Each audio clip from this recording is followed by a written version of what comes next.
In the last few decades, man has made much progress in this world, but with all progress comes change. Because with every tower we build and every mile we drive, we are blind to the fact that we are affecting more than just ourselves. Air pollution is the contamination of the air by smoke and other destructive gases. Air pollution is caused by cars, buses, trucks, trains, and factories from the sulfur dioxide, carbon monoxide, and nitrogen oxides that those chemicals emit. Air pollution causes damage to the atmosphere and the environment. The chemicals are the culprit of causing irreparable damage to plants and animals alike. Air pollution has even affected the birds migrating to their destination because of the thick smog that prevents them from seeing. In humans, their health is being lost to pollution. Lung cancer, asthma, and allergies are all being caused by it. Chlorofluorocarbons, or CFCs, are non-toxic, non-flammable chemicals. CFCs contain carbon, chlorine, and fluorine. The gas has slowly damaged the Earth's atmosphere and worn away the ozone layer.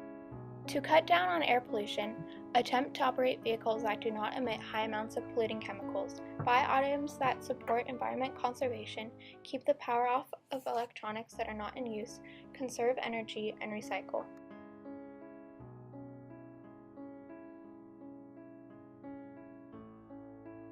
Yeah, I think it does. One person can make a big difference, especially in our society.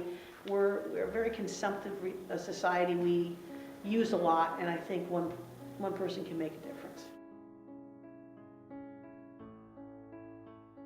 Water pollution is the contamination of bodies of water in which trash or other chemicals and pollutants are discharged into the body of water. Water can be polluted directly or indirectly. The cause of water pollution is industrial waste products such as flowers, garbage, and ashes. Water pollution is the source of death for many marine animals. Thermal pollution can detract from the water's quality, change the temperature, and reduce the amount of oxygen in the water, all detrimental to the health of the animals that live in the bodies of water.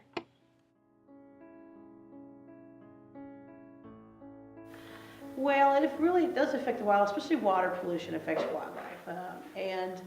As far as litter is concerned, it is unsightly, but in some cases you do hear of animals who get caught in litter, traps them, some animals who eat litter, and it affects them as well. So it doesn't have a definite impact on the wildlife species.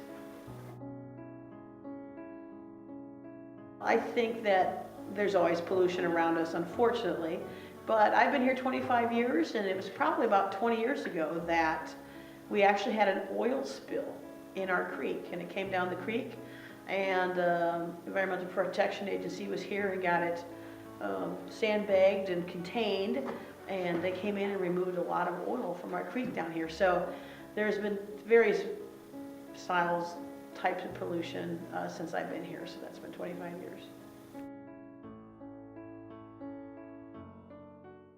In the northern Pacific Ocean, there's a group of floating plastic garbage the size of Texas. It rotates slowly in a clockwise spiral.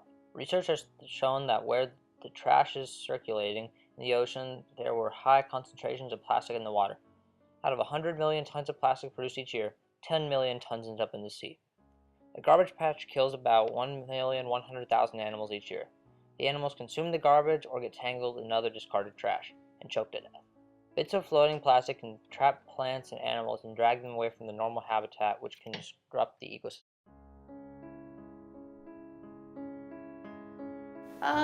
There is probably more of us, but I think a lot of it is just we want more. We want more of this, more of that, and because we want more, then we throw away more. It's just the fact that we go more places, we travel more, and we don't, in my opinion, we don't make things last like we used to. Like a lot of the antiques that your parents and grandparents had are in incredible shape even after 100 years. But nowadays we make things that are throwaway. So I think a lot of it is just we want more, we don't take care of the things we have and that sort of thing. No, I don't think so. I think there's definitely some cases where places are horribly polluted, but nature is really resilient and nature will bounce back if you give it a chance to. So we have a lot of success stories in Iowa where we have bounced back from situations you thought were pretty serious. So I don't think it's ever too late to try something.